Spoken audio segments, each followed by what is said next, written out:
right. Well, hey, everybody. Welcome again. This is episode 3 of How to Fix Horse Racing. I'm Tom and Tom. And of course, we have Randy, but we have a very special guest tonight. We put the call out, How to Fix Horse Racing. We had some great dialogue on Twitter, DMs. And this guy, a lot of people may know him. If you don't, you're going to know him now. He is first of all, I want to get his thoughts on some bourbons that I've had in my life because he is a bourbon expert. This guy is so important that his last interaction on Twitter, that Southwest Airlines actually responded to his picture and question. He is the co-founder of Wasabi Ventures. He is TK Kugler. TK, thanks for joining us. Hey, it's my pleasure, man. I'm excited to be here. And can I tell you something real quick about TK? TK came on and talked about how to fix horse racing and blew my mind about, this exchange wagering thing. I'll be honest, and I kind of knew about it, but I wanted to know more. And this is really, really interesting. And TK obviously is a smart guy. So, we got him on here. And thank you, TK, for coming on. Good to be here. Good to be here. So exchange wagering, you want to jump in and I'll give you I'll throw thoughts at you if you want. And then right. Well, look at TK's going right at it right away. Go to the part of exchange wagering. We're going at it. So let's do it. Tom, what do you think? Let's go to the throat. Let's talk about exchange wagering. I want to talk about Wasabi, how we can fix horse racing with Wasabi, but I'm from Delaware. I don't know how to add. Let's talk a little bit. Well, first of all, I wanted to, at least to give TK intro of what you're doing and everything, but that's okay. We'll go into exchange wagering, TK. But first off, tell everybody real quick what you're doing, what you're involved in before we go into that.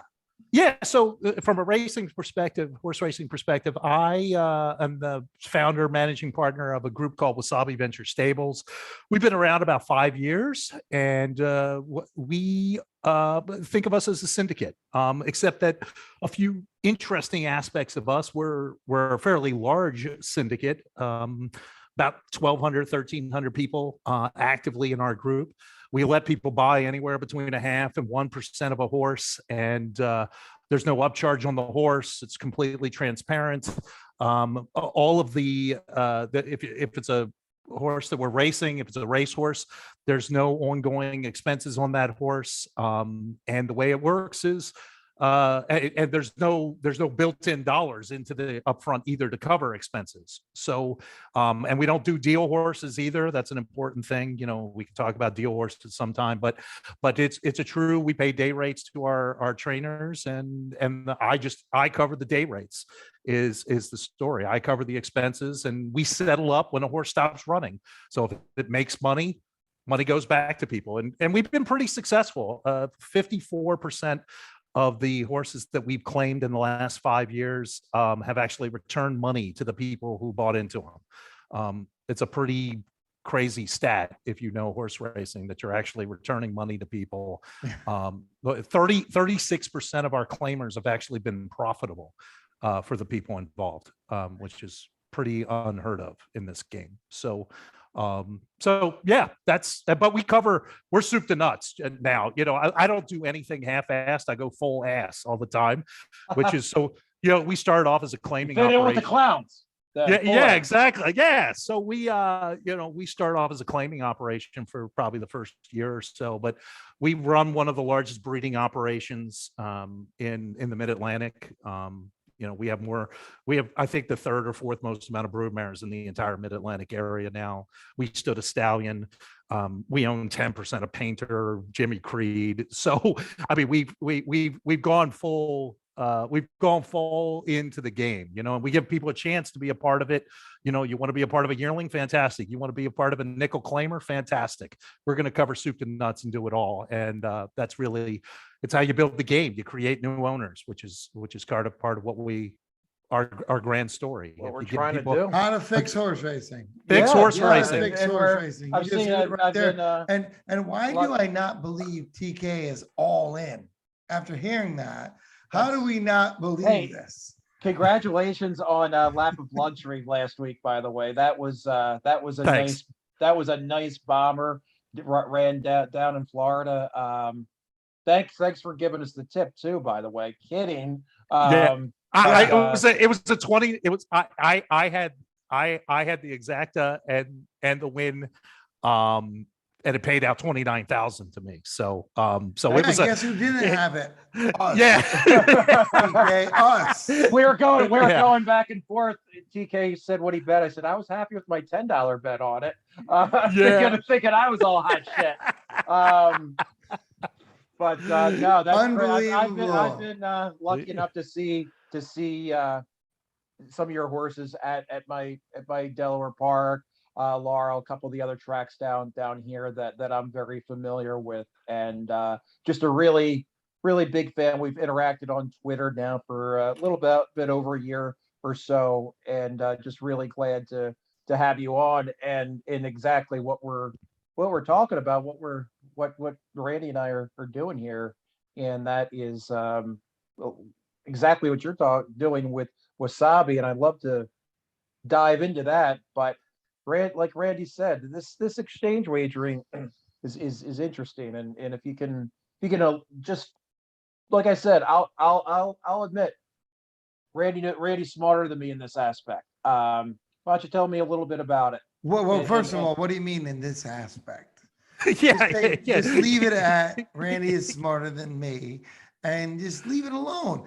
But no, absolutely, TK, congratulations on everything you're doing. But what Tom's saying is exchange wagering.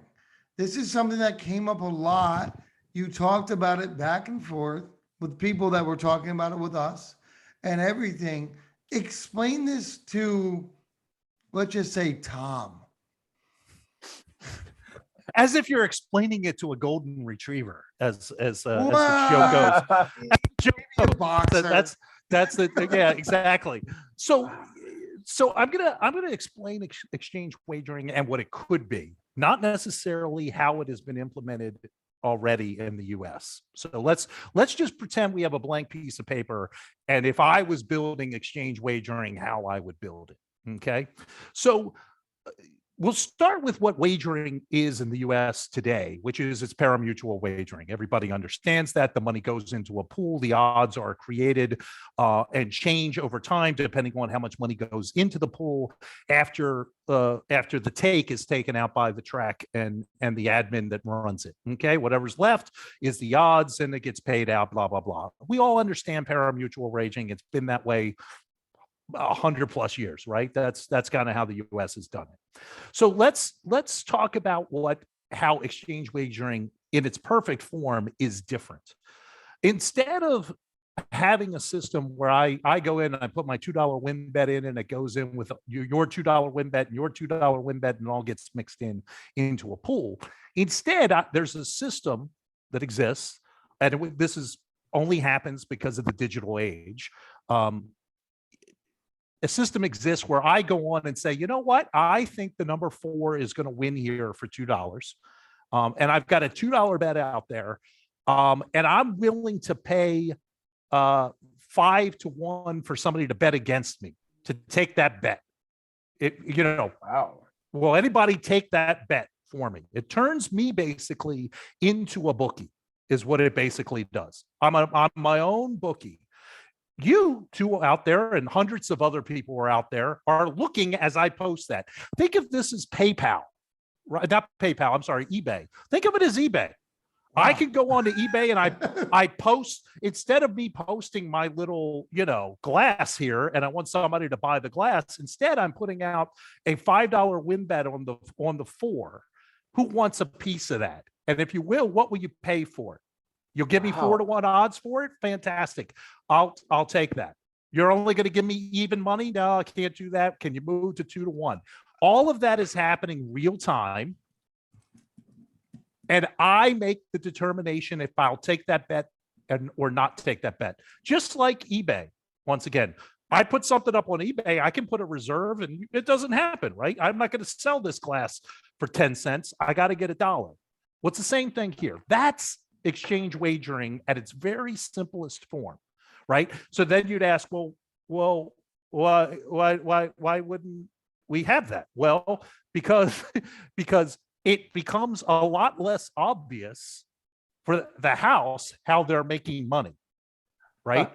Because you have to make it obvious that you're putting a service charge on every single one of those exchanges. But if you're honest and transparent, what I would say is that those dollars, if you do this well, would actually go up. They wouldn't go down, because you would have real interactions from one fan to another fan, and they control the transaction, not this Not the pool, house. not the house, and not this weird pool that no one really understands, right? Well, there's $100,000 in it, and they're taking out how much, and I don't, try to explain parimutuel wagering to somebody who's never seen that before. Completely confusing. So I walked up 5 minutes before the race and I bought it. I bought my $2 ticket, and it was 8-1. But I only got 2-1 because somebody dumped a ton of money when it went to the gate. How's that? I don't understand. That's fan friendly. How the hell is that fan friendly? Instead, I can go in. Think about exchange wagering from this perspective. And let's take it out of horse racing, and let's think about sports betting. If I go and make a sports bet, which is now legal in so many places, right? It wasn't for a long time, but it is now.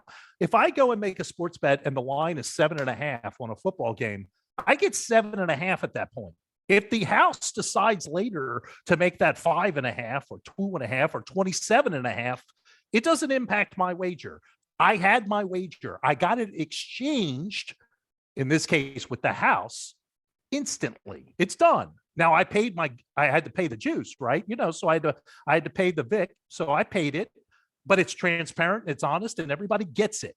It's not tricky of, there's some offshore group that's going to dump $3 million on this race at the very last second because their algorithm said they could. That's just crap. That's not user friendly. That's not fan friendly. Exchange wagering in its purest form is easy to understand, easy to build too, by the way. This is not hard technology. This is technology that's been built that was my 30 biggest years question, ago. TK. 30 years ago. 30 years ago, I could have built this. I could have put this technology in place and had it running. Forget about it. I could do it in 15 minutes today. I could, obviously you'd have to build it. I'm being hyperbolic. Sure, there. sure. But my point is that we're not inventing the wheel from a technology standpoint. Now, we could do some really cool shit. If you want to get really cool here, now imagine you're doing all of that on the blockchain, and that happens, that transaction happens on a blockchain instead of via a server-based system. Now, so I don't want to go way down in the weeds here, but the point is that the technology easily exists today, and it has for decades, not measured in single-digit years, decades to do this. Once again, eBay, this is nothing more at the end of the day than eBay.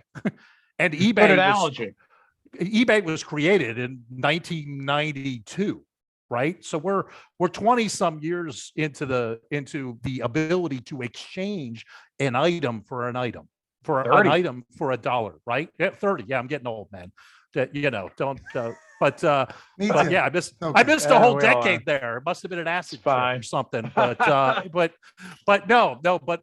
you get my point. Is that this is completely possible, and on top of it, it's completely easy to understand. You could explain this to a brand new fan and say, just go on the system and put up what number you want for a win bet and how much you want to bet. And whatever odds you want to put up there. And if somebody likes that, they'll come and buy it. And if not, they'll bid you down. They'll say, hey, I'll offer you half those odds. Would you take that? Oh, I'll take that. What the heck? That's what we're talking about here. And then some of the pushback will be, well, the house won't like it. They'll cut you off. They'll cut you off because they don't want people, they don't want the sharps. They don't want them always winning. In what I described, the house doesn't give two flying shits who wins. They don't care. What do they care? They get their as long as they get that exactly. They get that service charge for just being the broker of it. The rake. They get the rake. They get the rake. They Yeah. get the rake. And that in its pure sense is what exchange wagering is. Now, unfortunately, it hasn't been implemented that way in the US yet. New Jersey did their attempted exchange wagering, but what they corrupted it was by having the house still involved with trying to figure out if the price was the right price or not. Yeah, because you could break a house. Right. You could. So what I'm talking about is that we're all the house is what exchange. Well, wagering yeah, is. if you're betting against one person, you're not going to break. They put it up. No. Right. And you could do other creative things. For example, let me just throw out ideas. And once again, we're spitballing and none of us are going to build this in the next 15 minutes. So if somebody out there wants to I'm build working on it now, TK. I'm working on it. go for it. But I can see imagine, I can see the smoke above your head, Randy. imagine a scenario that looks like this, where I go on and I say, I want the number 4 horse, and I'm putting up $1,000 though. I got 1,000. Well, the number of people out there who can match me dollar for dollar on any given race might not make any sense. But instead, what happens is I can sell off that exchange. I can exchange that piece in pieces. I got 20 people who will just take a piece of that bet. So my $1,000 goes down. Somebody only takes $2 of it. What do I care? You take $2 of it and it whittles down, and all of a sudden I get rid of wow. So it's staying with that eBay analogy. It'd be no different than somebody goes on and says, I have 15 of these cups. They're each going to be $2. Who wants them? Okay, well, it doesn't have to be one person who takes them all. It could just be a person taking a piece of each one of those, right? Or one person could walk in and say, I love that. I'm taking all of that. I want all of that right now because I think he's put the odds at the wrong level. I'm taking all of it right now, right? Then, so that's one argument. So I just covered 2 of the arguments. The third argument that you'll hear against it is, well, it only really works for win wagering. What? It doesn't work it works for all wagering. Now, does it get tricky for horizontals? Sure. If you're going to do a pick 5 here, you got to have somebody who's looking and saying, okay, I got that. I got it, but it could be done. It's tricky for horizontals. I'll be the first to admit it. It would take some thinking through, but for any single race wager, a win, an exacta, a trifecta, supers, show bets, place bets, you could do all of that. There's no reason you can't do all of those wagers. So that's exchange wagering, in my opinion.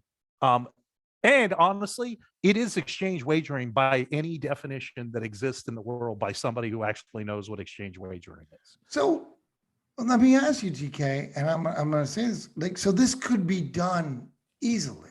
Let's go into that. Could it be done at the tracks? Could it be done at and the rake would be okay enough for the tracks to stay alive? It could be done. In my opinion is yes. Now, once again, I haven't built a financial model to show exactly how it would do. But like anything else, you'd have to have the right amount of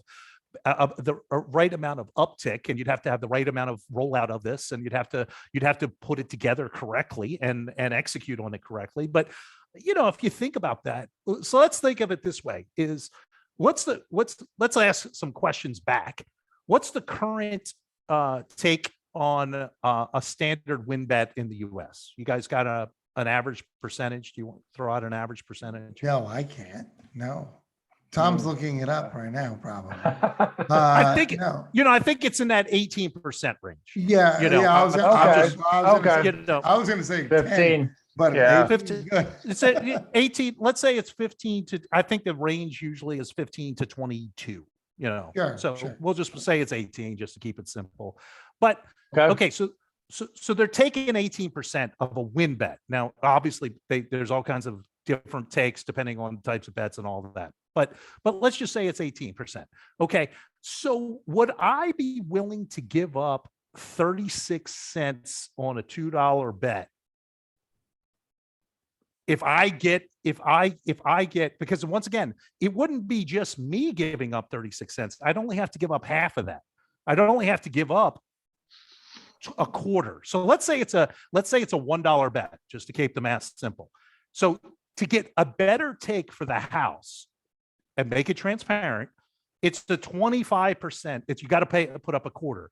But there's two sides to the exchange. There's you who's taking my bet, and it's me putting up the bet. So it's only 12.5% to each one of us on that $2 bet, right? So I'm willing for a $1 putting it up to give up 12.5 cents. If I can get true odds, true transparency, and get the odds that I want. And if you do this in a friendly way, if you do this in an interesting kind of way, there are social components of it too, right? What if there was transparency to know that Tom is on the other side of this bet with me? Now, all of a sudden, we've got a fun interaction of me beating Tom personally instead of me trying to beat a nameless faceless. I'm jumping on you. So you put all of those components in place, and I think my answer is I think you can build a financial model that says it's better for the game, and better for the gamblers who are involved too. Oh yeah, no doubt. Better for the gamblers. Let's. There's two things I want to go into right there, and thank you, TK. That actually broke it down very much like. I get it. I'm sure Tom does too. That was fantastic. Thank you so much. But let's break it down on two levels of, okay, how would this, because I believe like fixed odds, I think is a whole different ballgame. Because I did an article last month and I was the one against fixed odds because you can break the house. Yeah, I didn't like fixed odds. Yeah. Fixed odds can't work in horse racing long term. It's not possible. It's not. It can work in small instances. It can work for small bets. It's not going to work at any kind of scale because the risk is way too high on fixed odds for the house. Yeah, sure. You get finger lakes. I said the same thing. You got a whale or something to finger lakes, and they could kill the house. I was the only one that said it in the article too, which I was upset about. Yeah, I'm not a fan at all of fixed odds. I mean, the greatest form. You know what the greatest form of fixed odds that exists? It exists already in horse racing and parimutuel wagering. It's called a bridge jumper. That's fixed odds. Yeah, we love the bridge jumpers. We almost got them. But bridge jumping by definition is fixed odds. I know I'm getting 5 or 10% return. I know it. If I hit, I get 5 or 10% return, depending on the jurisdiction. It's a fixed bet. It's fixed odds. That's actually That's well. The house is scared of as all get out of that. Right? Yeah, but that's if you know there's going to be a bridge jumper, right? No. But the house, I'm thinking from the house perspective. Oh, okay. Okay. Because a bridge jumper is scary to the house because you can flood the. You could bet like 5 million on a horse that all of a sudden it is right. And you flooded the pool, and even if it hits, it's bigger than every other bet that was made. And 100%. I'm getting my 10% no matter what. That's why. But that is fixed odds wagering. It already exists. It's called bridge jumping. That's good call. I never thought of that, but you're absolutely right. From a house perspective. I thought Flightline would be bridge jumpers. Somebody else was yesterday at Santa Anita. But anyway, I thought that would be bridge jumping. And that's true because you're right. Because you're going to get 1 to 9. You're going to get 10 cents. No matter what. And I already know. I already know it. I don't care. Yeah. Doesn't matter how many people bet on the other side of me in that case, I'm getting my 10%. Yeah. And the house is screwed and has to pay it. You got to give me 10 cents on my dollar. And so I'm getting a 5% return on my $2 bet, no matter what. It's fixed odds. That's you're right. That's wow. TK is smart. I mean, he's used to dealing with me, TK. So When I get these guys, I got to deal with blowing my mind. But it's good stuff. No, absolutely. But I'll say the other thing. Yeah. So I was never a fan of fixed odds. What, Mom? No, I was. No, none of us have. Would the house be able to keep the same sort of take to keep the house afloat? I think you'd have to have two things happen. So first of all, here's a dirty little secret, and we all know this is it's not that much of a secret to anybody who looks at the books. The house, if you think of the house as the racetrack itself, they're not getting any of the damn take anyway. They sold their souls a long time ago to the ADWs, and they gave that away. And now that's why every racetrack in the country struggles unless they also own the ADW. Okay, that's the case. Okay, they only get the on-premises betting, and the on-premises betting is so small it doesn't matter in most cases, right? So that's the truth. But if I was able to be Delaware Park, and I created my own exchange wagering, and I was able to do it outside of the ADW, hell yeah, I could absolutely make more money than I'm currently making via giving away to the ADWs. But you'd have to get away from how would that happen? You absolutely could. You could fork it, right? You'd fork it. You'd let the pari-mutuel wagering stay in place. If that's what people want to do, that's fantastic. Parallel to that, in the state of and I'm picking on Delaware because we talk. Sure. I know you're there. This could be any track. It doesn't really matter. Prairie Meadow, whatever. If I go to Delaware and say, listen, I want to basically create this exchange wagering system, and pari-mutuel still's going to exist. The ADW deals that we have in place still exist, and if people want to bet over there, that's fine. I'm going to give a completely alternative place to bet side by side on that, and that's exchange wagering, and here's how it's going to be, right? So if Fred out there and sitting in TV land wants to make a wager and still do his pari-mutuel wager, and he could, but imagine if he could also go online and do an exchange wager at Delaware. And in that case, Delaware gets to keep all of the take, and it doesn't have to give a whole bunch of it away to every single piece of that ADW food chain. That's how you make this work. The other thing that you would have to believe is that if you could have exchange wagering set up the way I just described, that the pool actually would get bigger, right? There would be more dollars bet, not less dollars bet. And you could all of a sudden convince the guy who's betting on Tampa, plus 7.5, that this actually works for him instead of some weird I can't really figure out how much I'm going to make because the odds are going to shift on me every 5 seconds. And instead, I go up and I say, I'm going to put it in, and looks like I'm going to get 8-1, even if the odds change later, because I got 8-1 right there. So they could take that bet at Delaware. Sure. If Delaware at Tampa, if you control, because what I'm talking about is I use the word forking it. Leave the current system in place until it dies. Sure. Let it till it dies its own death. Fantastic. But if you forked it, and over here you allow a different set of wagering, and you allow a different style of wagering and exchange wagering, and you have a different platform for offering that, then I think you got something. Well, it's almost like how other sports went with prop betting. That used to just be the over-unders, and you could or against what the line was, but now you can bet how many touchdowns is Joe Burrow's going to have or how many yards Joe Burrow's going to have. Yeah, exactly. Listen, so let's go back to what we did this for. We're fixing horse racing, right?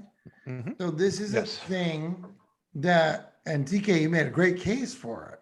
So what if every track did this? Mm-hmm. What would these tracks look like? Well, I think I don't think exchange wagering, fixing horse racing is not a one bullet shot. Of course not. Of course. Right. If somebody came to me today and said, TK, you got your wish, go set up exchange wagering for us, and that isn't alone going to solve all of horse racing's troubles, right? There's a whole, I used to write this article, a series of articles, and I called Fixing the Bookends. If you fix the bookends of horse racing, all the books in the middle will work. And the two bookends are, you got to make it great for fans, and I'll call fans not just gamblers, fans and gamblers. Thank you for that. Thank you. Okay, so you got to fix that, and you got to create more owners. That's it. if you fix those two pieces alone, I don't care about the trainers. Trainers can come and go. I don't care about the jockeys. I don't care. I don't care about the tracks for all the either, because they're just venues. But if you get more owners in, those are your investors. Those are the people that put money into the game on horse flesh, and you fix the fans and you make it a great experience. There will be plenty of money to take care of the books in the middle. If you don't fix both of the bookends, you can't just fix one either. Everything falls right? apart. Yeah. Everything That's falls right. apart. That's Yeah. right. And Randy and I are trying to do it with the one bookend and trying to fix the fans, and we can talk a little bit about that, but I want to talk to you, TK, about the other bookend, and that's creating more owners, and a little bit about Wasabi and what we were talking to Randy and myself before we started recording, and how what you guys do, and how you actually personally have created more owners in the sport. Yeah, I mean, so I started Wasabi about 5 years ago. I was just a fan before that. My great very quickly, my great grandfather was a trainer, and his brother was a trainer in Maryland. But the generations between my great grandfather and me had nothing to do with horse racing. Everybody was smart enough to not get into the games. Really, if you talk to most of them, I heard the stories from my great grandfather, and I romanticized about it, and I romanticized about having a racing stable at some point, and so I'm going to give you it's a long-winded story, but I'll try to keep it short. But it's interesting at least because I think it tells a story of how you create more owners. So once again, not really in the game, and not really from a family that had a ton of money. So when I was about an 18-year-old kid in Baltimore, I grew up in Baltimore. I sent a message I've left a phone message for a guy named Chick Lang. If you guys know Chick Lang, used to be Chick was used to have a TV show, but he was also he was the head of the Maryland Jockey Club for many years, and Wow. a well-known dude. He was an older man, but I actually sent him a note. I called him, left a note of a voicemail for him, and said, "Hey, I want to get in racing, and you may have known my great grandfather, blah blah blah." He calls me back. I have a conversation. I'll never forget this. And Chick said, well, and I was Tom at the time, no, I wasn't TK yet, but Tommy, he said, "Tom, you sound like a smart kid. I'm not going to help you get in racing. Go off, make a bunch of money, and then come back and get in racing. But don't make a career out of it." And it stuck with me. So that's what I did. I went off, made some money, and always wanted to come back and start a racing stable. And so the deal with my wife was that I couldn't start a racing stable until our youngest daughter graduated. We have 4 kids. When she graduated high school, then I'd be allowed to start a racing stable. That was the deal. And the family joke is, as she is walking across the stage, I'm literally putting in the claim slip on our first horse. Literally, as she's getting the diploma, I'm dropping a claim slip. While not, it's a little apocryphal. It's not far from the absolute truth, is that as she walked across the stage, I was buying a horse. So, but I wanted to do something interesting because what I saw in this, we're going 5 years ago. So this is before all the current micro syndicates out there and micro ownership, and really before syndications have existed for 30 years, of course, 40 years, 50 years even. So, but I wanted to do something slightly differently. I wanted to give people an easy way to be an owner, buy into a 0.5 or 1% of a horse, and do it in a completely transparent way using technology so that they could create a community amongst themselves to learn as they became owners, right? And do it in an honest, transparent fashion. And that's what Wasabi was built to do. And so we started, and like I said, we started off as a claiming operation. And then that just grew, and we're a breeding operation. We cover the stallion side. We do yearlings. We kind of cover it all now, and give people an opportunity. We're almost 2,000 people total now in the group. I guarantee you, if I logged on right now, we have a private area community. I bet you I have dozens of people talking to each other. And that's really there's three things that I'm really proud of about Wasabi. The first thing is that I've been able to do this, and the team that I have has been able to do this, and we've been able to do it in an honest, transparent way where we're constantly educating people and trying to build new owners. That's a key point, which I'll come back to. The second thing is we only work with trainers who, frankly, most people didn't want, because they were young in most cases, hands-on, with no success. I was looking for trainers who were not name brands. I wanted honest, hardworking, in the barn every single morning, hands-on horses types of trainers. And that's all we took. I wanted nothing from any name brand trainer. I did it intentionally because I wanted to make sure I was working with honest people who I could have great communication with and who were going to grow in the game with me. So Jesse Cruz. Jesse Cruz is a great example. You couldn't ask for a better answer, a better description. But the others, Jason Barkley, who we also have a great relationship. Zoe Volvo, who breaks all our yearlings, is, if she was on, you would have the same kind of story. That's who we have. That's who our training group is. So that's two. And then the last thing is, I wanted to create a community that was going to create friends beyond racing and give them a safe place to have a community that was like that. And that's what we've done. We have wine events. We have wine tastings. We have people who sit around all day and talk about food inside of it. It's not just horse racing. It's a community of people who have become friends. I know you guys met via Twitter, right? That's the right story, right? Our story is the same. I've got at least a dozen people who now get together in person because they met at Wasabi and didn't know each other beforehand. Right. And then coming back to that first thing is, I want to grow owners. I don't need customers. The people in Wasabi are not my customers. I don't think of them as customers. I think of them as fellow owners, right? And what I'm trying to do is educate them on what it means to be a good owner, so that they can go off and be a good owner on their own without me. So we have this program, we call it a graduate program, where people actually start in Wasabi and then go off and get their own horse as an owner with their own stable name and their own thing. And we do everything to help them. We don't make any money off of that. We just do it.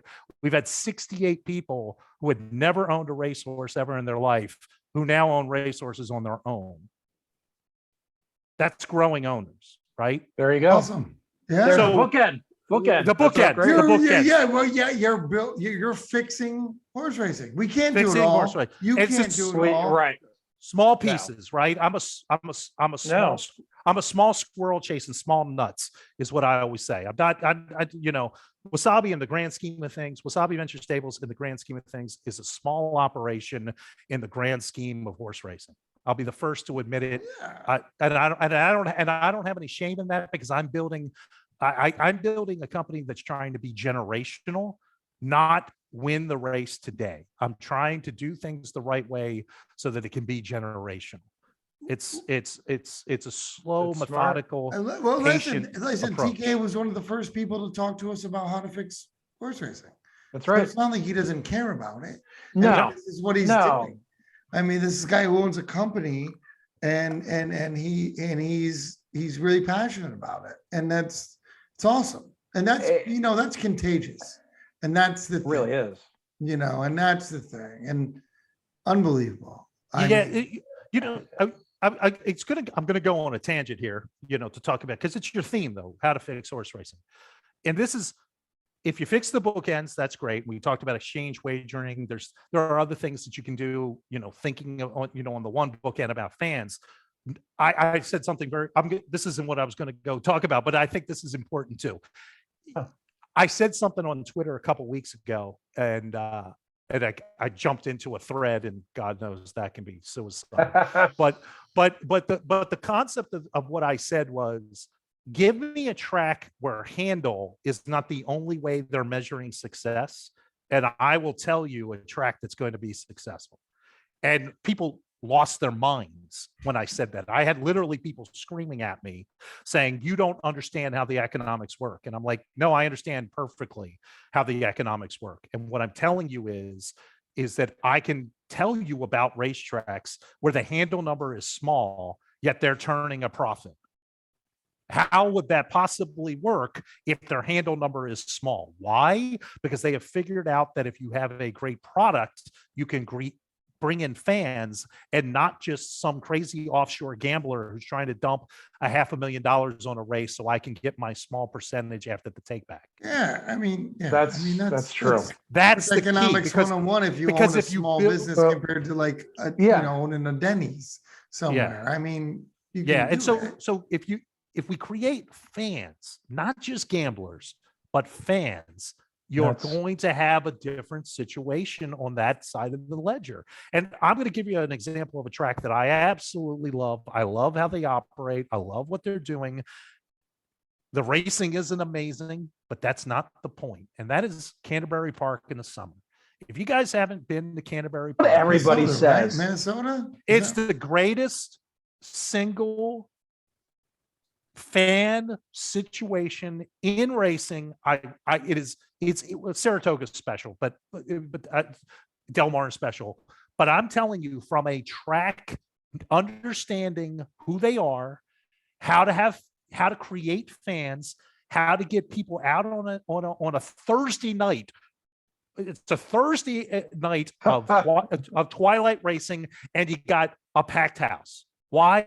Because it's fun to be there. And yes, it's a bunch of $2 bettors. I'm not arguing that. And is it the best racing that exists in racing? Hell no. But Canterbury would be the first to admit that to you too. But that's not their job. Their job isn't to cater to some individual owner because they want to run for a certain type of purse. Fan, you go away. What I'm doing is I understand where I'm speaking as Canterbury. I understand where I fit in the ecosystem. I understand how to put a good product together. And I understand how to attract enough owners who want to run there and enough fans who want to come out every night, buy their beer, pay their admittance. They actually pay to get in just to be there. They come and listen to the band. They make their bets every races, but it's all small, but it doesn't matter. They're a profitable company. They're a public company. So you don't believe my stats? Go pull their public figures. They're not massive. I'm not saying they're not Churchill Downs. That's not the point. They're not Naira. But they know they're not. But they know they're not. That's the key. And they're building, and they built a product that people like, that people want to be a part of. That's all you can ask for. Well, And you're not isn't it? What I mean, I think Canterbury Park, ironically, is where look at the biggest names in TVG are from, right? Yeah. Matt Sure. Carruthers and Matt. Todd Schrupp, Yep. Canterbury Park. Yeah. I mean, We said that the first people I thought of friends of our show who've both been on our show. Canterbury Park. We had our first real string there. We had one horse 2 years ago. We just sent one horse, and COVID made a mess of the world, so we only had one horse. But we had our first real string up there last year, and I went personally, and my wife and we spent a week out there this last year, and I'm telling you, I love the fan experience. It was an incredibly wonderful. And coming back, we talked earlier about, ages and things like that. You walk around the crowd, it's not a bunch of 86-year-olds on oxygen and a walker. It's people with families. It's younger people. It's the 45-year-old guy who just got out of, work, and that's how he's going to spend his evening. That's what you want. And to give you an example of the counter to that, you take a track, and I hate to pick on a track. I really hate to do this, but you take the experience at like Penn National, right? We run a Penn National, so I'm the first to say it. They don't have anybody even. It's a business, and it's basically just a casino. Part of the casino. I was going to say right? that. I've been there, yeah. Right. And there's no fan experience. None. Right? None. It's like watching a race. It's like watching a greyhound race or something. Settle down with that. Yeah. So anyway, so it's just a counter. And so if Penn National, once again, if and once again, we run horses there. We've got horses up there, got a great trainer that I love working with there. Um, but if Penn National took the mentality and said, boy, we could create a great fan experience, and they looked at what Canterbury was doing, they make more money. The simple fact is, bring it full circle back to exchange wagering, is if you build a better product and you market it and you operate it correctly, you almost always make more money in business. That's the beauty of Oh wagering. yeah, no, 100%. As much as I pick on these guys about, I'm out here, I'm spoiled because I'm always at San Diego Park and I'm going to do whatever here, there, Del Mar. I love the small tracks. I mean, I really do. And Tom knows that. I grew up going to Delaware. I like going to Turf Paradise. I mean, I think Tampa in the middle of the woods out there is awesome. I've been to all of them. And but it's true. Like, I don't know why all of them don't. And the point is, Well, I'm going to tell you Well, something else. I'm going to say something controversial, and I'm not going to talk about individuals, but if you talk to the average person who is in racetrack administration, they're probably not getting a job at a Fortune 500 company. This is what they do. They're not very good at what they do. No, I'm not, once again, this is not disparaging all of them. I'm talking about the average one. And the average person sitting in marketing at most tracks who I've ever talked to, or the average administrator at most of the tracks I've ever spoken to, I look and say, you know what? I'm not hiring you for one of my companies. I can tell you that. If you decided to leave racing, I'm not trying to poach you and get you out of racing so you can go work at another company. well, none of them want to rock the boat. They're comfortable with their mediocre paying job. They don't. yeah, want- you have no idea what, like, it's uncomfortable. I've dealt in Hollywood way too long to know that there's certain people that are like, okay, this doesn't work. What are you doing? Stop it. And that's with horse racing as well. Yeah.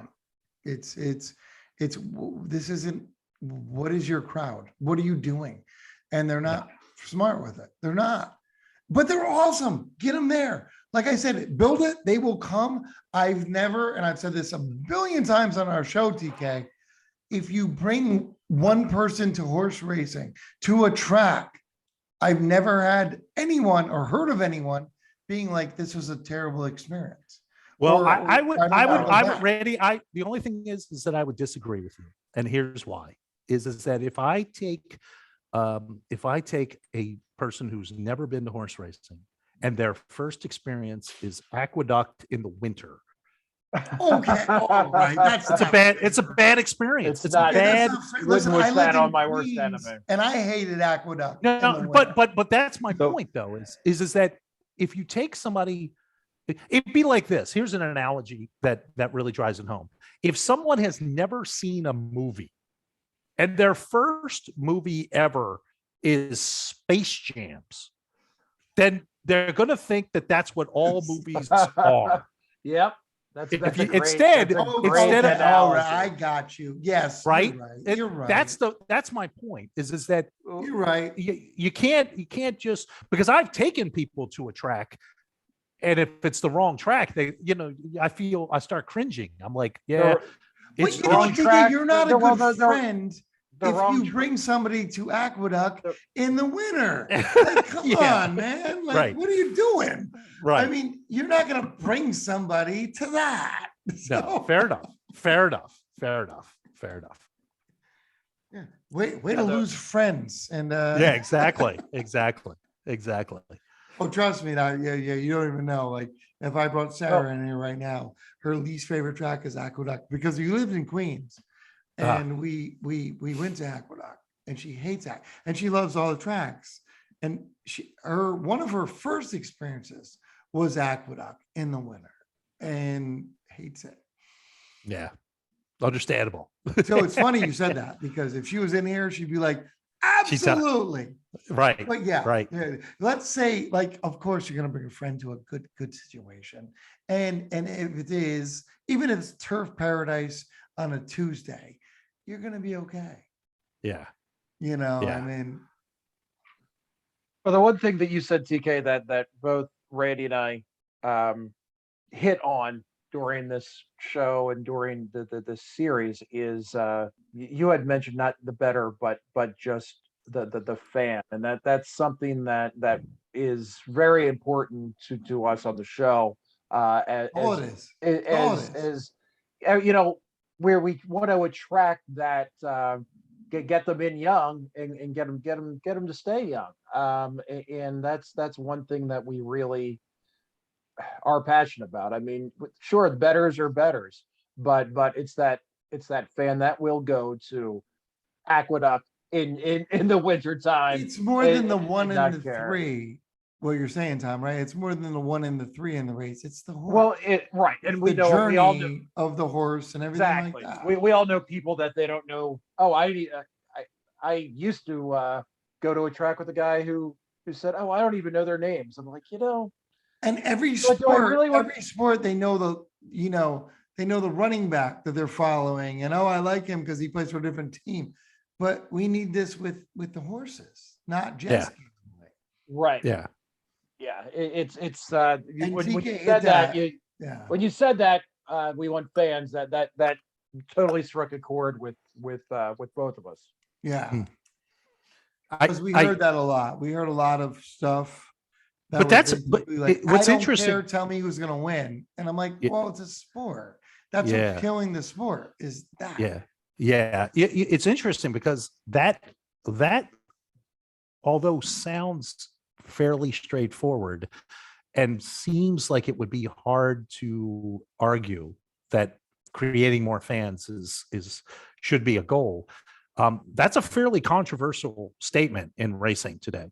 Creating more fans is not a universally thought of and approved statement.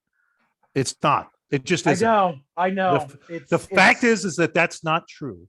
That is not universally accepted as a concept. What is universally accepted or thought of and would be agreed with is give me more betters, and that's what we need. And I'm here to tell you, I don't think we need more people who are just betters. I need more people who are full fans and at the same time will bet as well. That's Yeah. but bet, but not. I don't need. Candidly, we don't need more me as people. I'm a fairly large bettor. Hence the the $29,000 exacta. So I'm a fairly large bettor on horse racing, but having more of me is not necessarily going to grow the sport. It's not going to help anybody if there are just a few more of me's. What we need are hundreds of my wife. I don't need 100 wives, but we need but I was more of my going wife there in a second. Hey, by the way, who too. literally she'll go to a track. We were at Tampa, for Lab of Luxury. We were there, and I think she may have bet $8 all day, right? And people, if you just looked at her and said, "Wow, well, what use is she?" Because the track made, or the handle on her of $8, they made about $1 off of having her there. But if you thought about it, what she really did was she invests in the horses on that side, right? She's part of the ownership that drives that. She's buying 2 glasses of wine while she's there. She's Sure. and she's probably, if you give her a good experience, she's probably bringing 2 or 3 friends who are also buying 2 or 3 glasses. And one of them might be a big bettor. And one That's of them right. might be a bag better. Yep, and they might bring another friend. Yeah, Oh, yeah, I mean, it's when you buy the stadium when you're in the NFL. You want concessions. You don't care Yep. about whatever. You want No, concessions. Mike, and hey, let's sit Sarah- down in the dining room and let's not just have a glass of wine. Let's sit down in the dining room. Look at drop a look couple at, $100. look at Right. Sarah. At TK, I don't know if you know Sarah, my girlfriend who does the show with us. She might bet, I don't even know, 100. If she bet $100 in 6 months, it'd be incredible. She does a show for Beer Garden in Hong Kong. She does a show with us. She Yeah. talks about horses, does whatever, loves it, goes whatever. Who knows who she brought into the game Right. because of it? And that's somebody who's not a bettor. Sarah's Not not a a bettor. You know what I Right. mean? She's not a bettor. Like, I don't think she spent anything yesterday betting. Right. You know, Right. when we were at the Malibu. Yeah, and it's I like I said, we need to attack the bookends. There's no one silver bullet. You know, we started this No. conversation on there's exchange not. wagering. It's not one thing. It's many things. It's many little pieces, all of which become it's many bricks that make up a wall. And we need to build a wall, but we need to start with at least a brick or two. Brick by because brick, my friend. Brick by brick. You know, and so that's kind of my belief I on like how it. to fix horse racing. And Absolutely. And That's what we're great. we're trying to, Yeah, and unfortunately, I love that you unfortunately with guys- Medina dying, we kind of, Randy and I have been kicking around this idea for a couple months, and then with Medina passing away, we're like, we got to do something. And even if it's just us bullshitting and talking here, Yeah. somebody might listen. somebody might listen, you know, And no one else has the balls to do it. And Yeah. everybody else has the balls to do it is just crying, complaining at the top of their lungs about the dumbest shit that we can't control. So Yeah. let's get a voice. And it's yeah, I think you know, first of all, there's a lot of if you cater, once again, not to bring this back, but if you cater only to the better, then the conversation becomes very one note. It's a very one note conversation, right? Because it quickly becomes, well, you know, you got to cater to the people that are driving the most handle, and those are the people that matter, and blah blah blah. If that's the only way you're going to think about it, the conversation becomes very one notish. Even the Medina Spirit, tragedy becomes a gambling story, right? Well, I need my wager back for every one of those ones when Medina Spirit beat me, because obviously the horse was drugged. Well, let that go. Okay, it happened. Right. Let the betting aspect of it go. Solve the other problems underneath, Sure. and then you can worry about the betting. problem. exactly. You know, but if you only cater to the guy who's sitting there, you know, figuring out how he's going to, you know, make his next, his next pick three work, and that's all he's thinking about all day, that's probably not going to grow the game. No. It's not. Well, it's and just not going to grow the game. Yeah, TK, we deal with it with what we do. You know, here it's like the gamblers want us to just do handicapping shows. And Yeah, we well, wanna there's do 600. more- we There's wanna do both. 642 handicapping shows. You want to? I've been on a couple of those. That's fantastic. You want to listen to that? Go somewhere else. I mean, Yeah. it's I mean, and we do both, but we Yeah, we do want pick to show. give something to people that right. I don't know, but everybody, and then people, we deal with the same thing. It's almost like, just shut up and tell us the winner. Like, Right. okay, well, go get a Yeah. subscription to fucking so-and-so. I don't know. Right.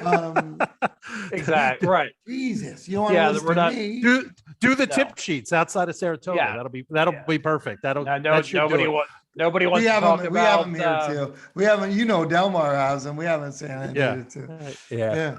Oh wow, Yeah. there's Yeah, oh, I'll wow. just read those out loud and I'll get 1 million people watching. Yellow sheets. They used to have them. They used to have Yeah. them at Philly Park back in the day.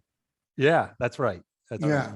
Yeah. Now nobody ventures to do it at Philly Park. They're like, hell no, I'm gonna give out tip sheets.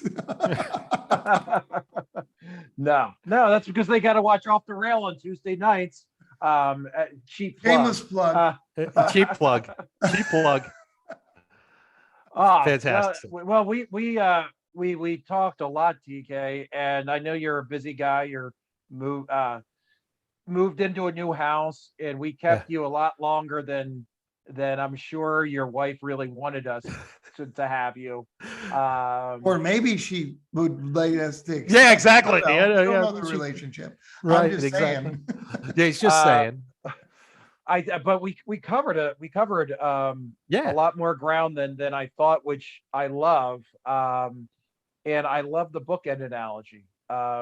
good. That Oh, is no, yeah, listen, TK, that was amazing. And we could talk all night, I'm sure, about all this stuff, and we'll have you back on. 'cause Yeah, now- bring you back on it. I can spew all kinds of other stuff. for Yeah, you. no, we gotta Listen, get him on. TK might be up there for commissioner when we go out there. Yeah, we are doing it. If we have a commissioner who's the commissioner, I'm voting for you, TK. Oh, thanks. I'll take the votes. I'll take all the votes I get. Before that, maybe we'll have to get him on a weekly show when he could do straight from the horse's mouth. I like. Oh, that would be I funny. think TK would be great. We'll Yeah. tell We you do about that in a, a second, but yeah, we do a segment. TK would be awesome at that.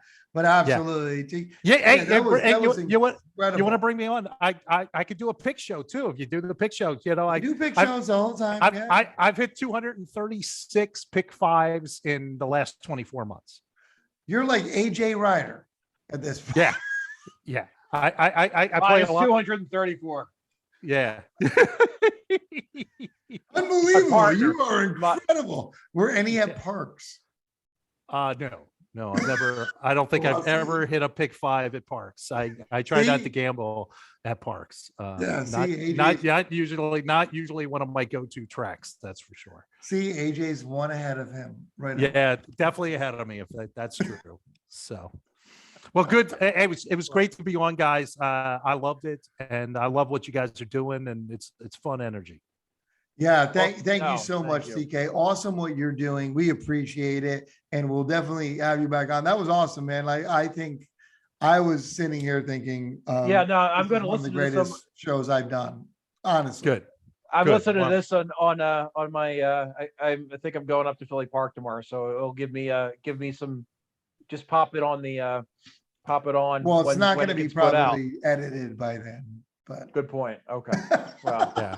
and then we can just Not cut live, that out. Tom. We're Cut not that Yeah, live. out. exactly. But anyway, no, TK, really appreciate you hanging Yes. out with us and responding back to our tweets. And Yeah. watch what you respond to, because next thing you Yeah. know, you're going to be on another show with us. So Yeah, exactly. I'll be careful. Absolutely. So thank you so much. TK, where can they follow you? Where can they go? And we'll talk just- right after when I hit the button. Yeah, wasabistables.com. Just if you can find me on Wasabi Stables. I'm a fairly Googleable guy. If you want to get a hold of me, it's pretty easy to find me. Yeah, Twitter and everything. Oh, good. Yeah. You want to follow? Where are you on Twitter? Tell everybody. At TK Kugler.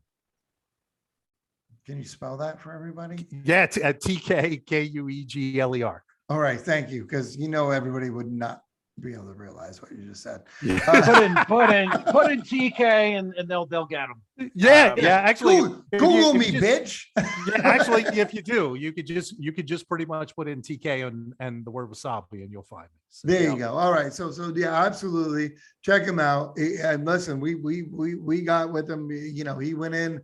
He dove right Ball in. of fire. I loved it. I love Yeah. it. He dove right in. We loved it. Yeah, absolutely. And I love this show, and this was incredible. And this is really, it makes me happy, because this is why we really That's why we're doing it. started doing Thanks. this. And keep up the good work, guys. TK, absolutely. Thanks, TK. Stay aboard, TK. We're gonna talk in a second, but yeah, Yeah. absolutely. See you later, everybody.